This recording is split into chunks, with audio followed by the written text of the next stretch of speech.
I now have the great pleasure of introducing an esteemed Texas engineering alumnus, a man who is an international leader and who has spent his career advancing the education profession through research, education, and public service.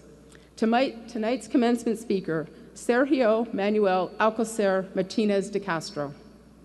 Sergio holds a bachelor's degree in civil engineering from the Universidad Nacional Autónoma de Mexico, and he earned a PhD in structural engineering from the Cockrell School in 1991. He currently serves as Undersecretary for North America in the Ministry of Foreign Affairs of Mexico. He is also the president of the Academy of Engineering of Mexico and a member of the Mexican Academy of Sciences. In his current role in the Ministry of Foreign Affairs, Sergio is responsible for strengthening ties in North America through trade, labor, investment, and cultural exchanges. Sergio has also served in the Ministry of Energy as Undersecretary for Strategic Planning and Technology Development. After graduating from UT, Sergio returned to Mexico, where he joined the faculty in structural engineering at UNAM. His research focused on the behavior of concrete and masonry structures during earthquakes. Sergio also served in a number of administrative roles as head of structural and geotechnical engineering and later director of research at CENIPRED, the National Center for Disaster Prevention. He subsequently served as director of the Institute of Engineering, provost, and vice president for innovation and development at UNAM. In recognition of his career accomplishments, the Cockrell School will also be honoring Sergio later this evening as a distinguished engineering graduate. He is a shining example of leadership in education and public service. Ladies and gentlemen, please join me in welcoming Sergio Alcocer.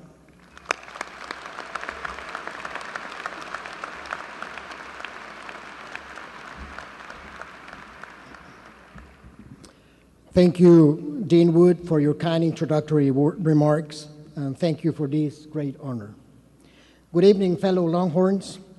What a privilege to be here today with the 2015 graduating class of the Cockrell School of Engineering. This is a very special day for each and every one of you, and it is a distinct honor for my family and me to be part of your celebration. Let me begin by offering my sincerest congratulations on your successful completion of what I know from my experience to be a sometimes grueling course of study. Those long days and nights, some of which blended into the other, I am sure, have proven not only your intelligence, but your character as well. Thanks to your hard work and dedication, you have reached this important milestone, the first in your professional life. So you deserve to celebrate with your family and friends, an alumni like me, who know that the strength of this university is based on the strength of its graduates. And that is what you will be in a few short minutes, a graduate of the University of Texas at Austin. Let me begin with a few words of thanks. First, I want to thank your parents and relatives for the support they have given to each one of you. You graduates are the direct result of love, effort, and commitment of your family. They deserve special recognition today, too. So please allow to extend my warmest congratulations to your family members as well. Of course, there is no other part of a school system as important as its professors. So thank you also to the faculty present here tonight for your hard work and dedication in training all these bright minds and for helping them reach this magnificent accomplishment today. All of us have days in our lives that define us. Our graduation day is one of them, as is the day of our wedding or the day that our children are born. Some defining moments are happy ones, others are painful.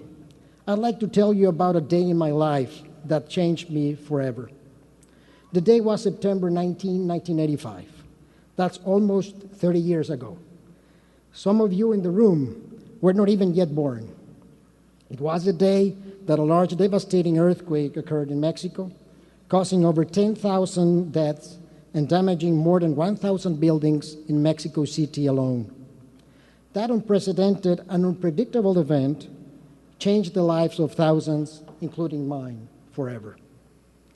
While I was fortunate that none of my family or close friends suffered death or significant property damage, it was impossible not to be affected by the event and the fragility of life that I witnessed. I was at the time a young engineering student at the National University of Mexico, UNAM. In the days following the earthquake, I visited the most heavily struck areas, witnessing indescribable and shocking destruction and damage. But at the same time, and perhaps more importantly, I also witnessed the solidarity and the strength of people helping others with the little they had left. Destiny works in very strange ways. For some, the earthquake meant loss. For me, it meant inspiration, driving me forward to seek an opportunity to come to the U.S. for graduate school. I was given the choice of coming to the University of Michigan or to UT Austin.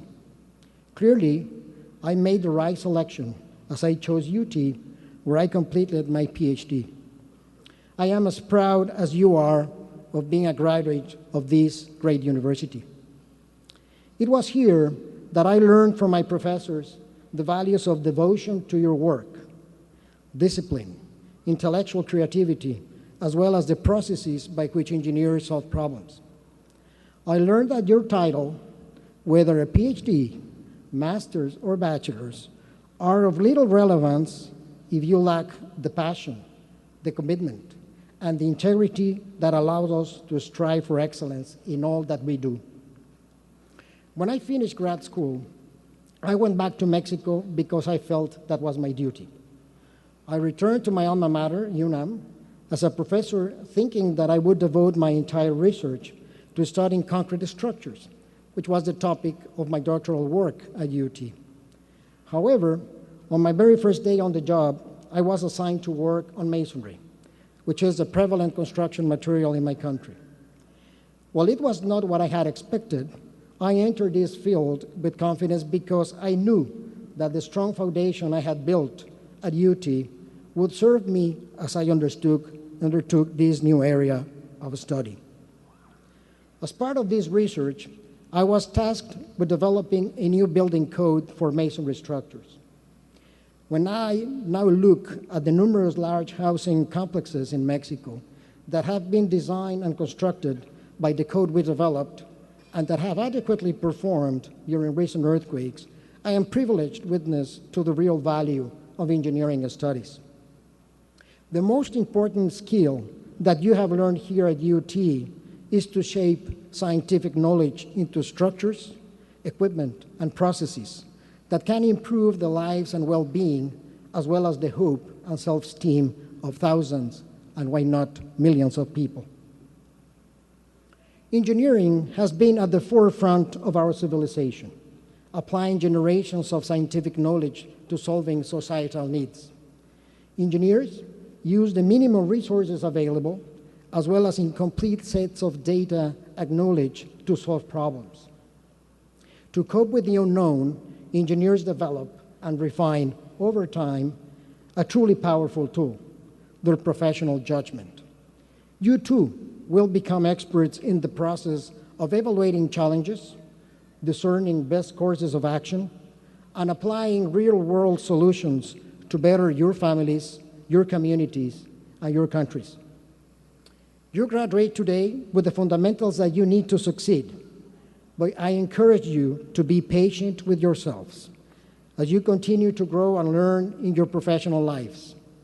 And most critically of all, learn to be astute observers, aware of both the big picture and its details, cognizant of what has been tried and what is left to be discovered.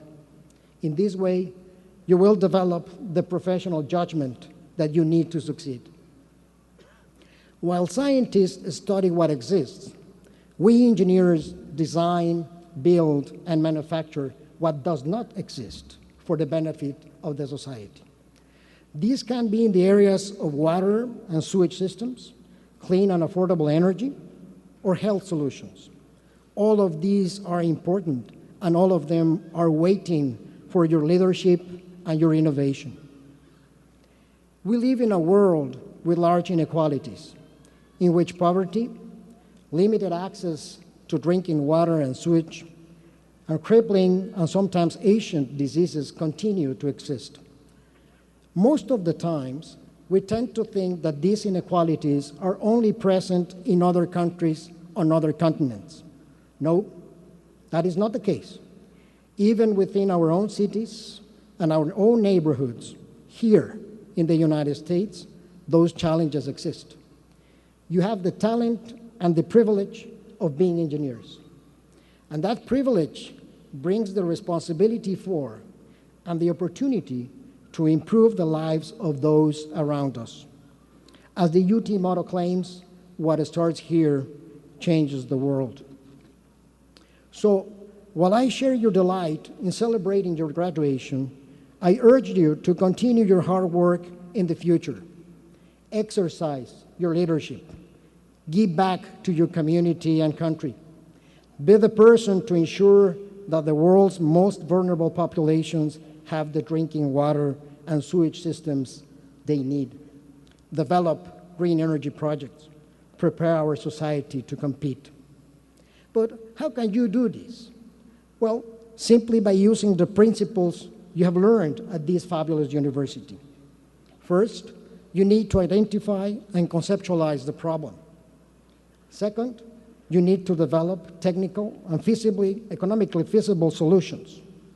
Third, you need to design the most appropriate solution.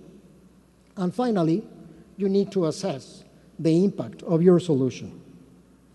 In my time at the Ferguson Structural Engineering Laboratory in the northern part of campus, I learned, among many other things, how to mark cracks in concrete structures, how to test concrete cylinders for assessing their compressive strength, and how to use strain gauges for evaluating member deformations and stresses.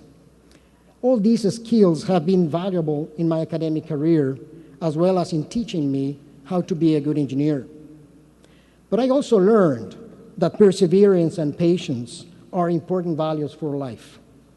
It was obvious that if I did not show up to the lab, nobody would test my specimens, no one would break the concrete cylinders, and nobody, believe me, nobody would volunteer to demolish my specimens with the jackhammer. I learned that if you want things to happen, you need to take responsibility and do them yourself. Do not rely on others to do what you need to do. Some people may ask what an engineer is doing as the Undersecretary for North America at the Mexican Ministry of Foreign Affairs. Why is it that a civil engineer trained to mark cracks, to break concrete specimens, and to use jackhammers is in charge of Mexico's single most important bilateral relation, the one with the United States? What is the value that such an engineer adds to our country's relations? Before I give you my answer, let me share you with some data. I do this because I know that we engineers understand concepts through numbers and drawings. The trade in 2014 between Mexico and the US amounted to $534 billion.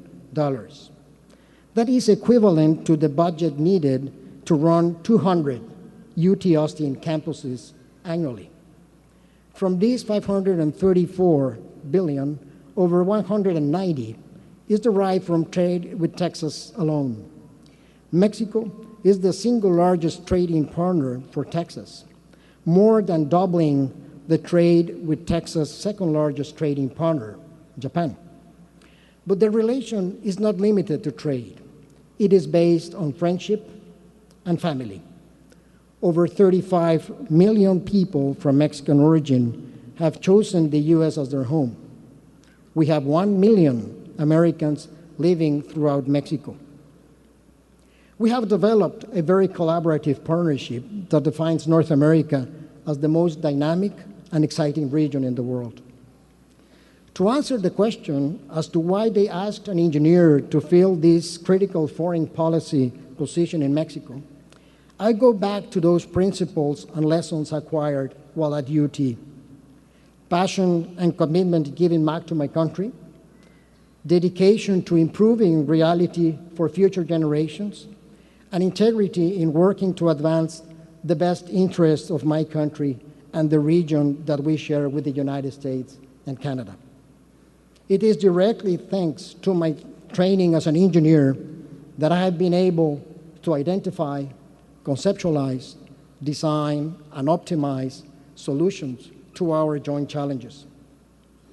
In this journey of being a professor, provost of UNAM, and public servant, I've also learned that you should remain open and flexible for further learning, even outside of your field of engineering. Be aware that your present interests may change with time. Don't be afraid of the unknown or of new professional adventures. Keep on taking risks. Question conventional wisdom.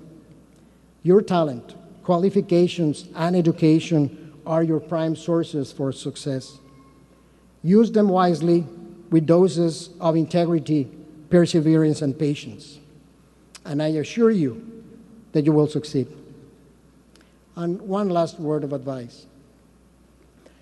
Remember that success is measured by who you are and not by how much you have. Material possessions, the cost of your car, the size of your office, the size of your house, none of these makes you a better person. Instead of striving for money, choose to be rich in goals and ideas. Look for lasting achievements and for building character over fame. Dear class of 2015, you are graduating at an amazing time and from one of the premier schools of engineering in the world. These are the times in which technology, innovation, and competitiveness are essential for our society's prosperity and for helping reduce inequalities. Exercise your profession with dignity, integrity, passion, and commitment to society. Practice what you have learned at UT with enthusiasm and optimism. Engineering is indeed founded on math and physics, the skills that remain a mystery for large parts of the general public. Professionals in our field build the Acropolis, the pyramids, the aqueducts, as well as the roads, power grids, and computers that define our world today. Engineering at its best goes far beyond calculations and figures. It goes directly to the service of humankind. It is a profession that has helped people have better, safer, and healthier lives for thousands of years.